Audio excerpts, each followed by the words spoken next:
I'm Aaron from PhoneDog.com. Well, you got all kinds of crazy mobile stuff going on because this is day one of CTIA 2012 in New Orleans. Now I'm here at the Huawei booth. We just showed off the Huawei Ascend P1. Here's a little bit of a different experience. This is the Huawei Ascend D Quad, and as they say, fast, powerful, and beautiful. So it's a little bit of a different experience, and if you get a chance, go check out the hands-on video of the Huawei Ascend P1 because it is different in terms of the operating, or in terms of the overall look and feel with the user interface here, and with the specs as well. This is packing a 1.5 gigahertz K3 quad-core processor, a 4.5-inch HD display. It's got an 8-megapixel camera with 1080p HD video recording on the back with the Huawei logo, of course. And it's a really thin and light device, much like the Huawei Ascend. Very thin, very light. This is a device I'd love to see come to a carrier in the US. Perhaps they could do something like HTC used to do, where they take off the Huawei and brand it maybe as a Verizon Wireless device, or a T-Mobile device, or an AT&T device in the States. But anyway, Android 4.0 here, but you're going to see the Huawei custom user interface here, or at least some minor changes, I should say. You know, you go into some of these applications like messaging, you go into contacts, and you can really see that most of the stock ice cream sandwich stuff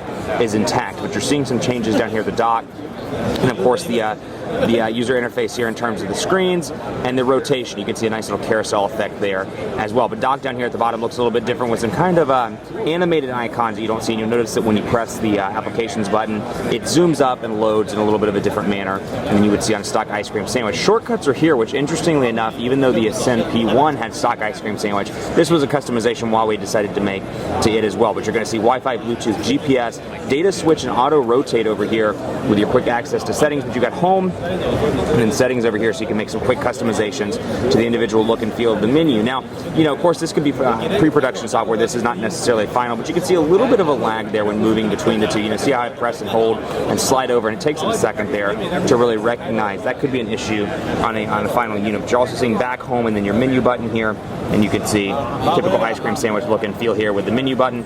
Interestingly enough, let's see, press and hold, there we go, to access recent applications and close those out or open those up as you see fit. So again, you know, once you open them and kind of get into the meat of the application, you can see most of the stock ice cream sandwich stuff is intact. You're really just seeing kind of an overlay on the face of it, if you will, you know, in terms of the applications and more. But a really good looking device, Dolby Digital plus 5.1 surround sound as well, and it's got a front facing camera up there at top, as you can see. So again, you know, a nice low cost alternative perhaps to typical Motorola, LG, Samsung devices we see on the US carriers. It's something I'd love to see come to one of the US carriers at some point. Much more coverage to come on PhoneDog.com. From CTIA 2012 in New Orleans, be sure to follow us on Facebook, Facebook.com/PhoneDog, and hit me up on Twitter as well. Let me know what you think of CTIA and of the devices we've shown off so far. PhoneDog_Aaron, and on Facebook at Facebook.com/PhoneDogAB. Thanks so much for watching. We'll see you next time.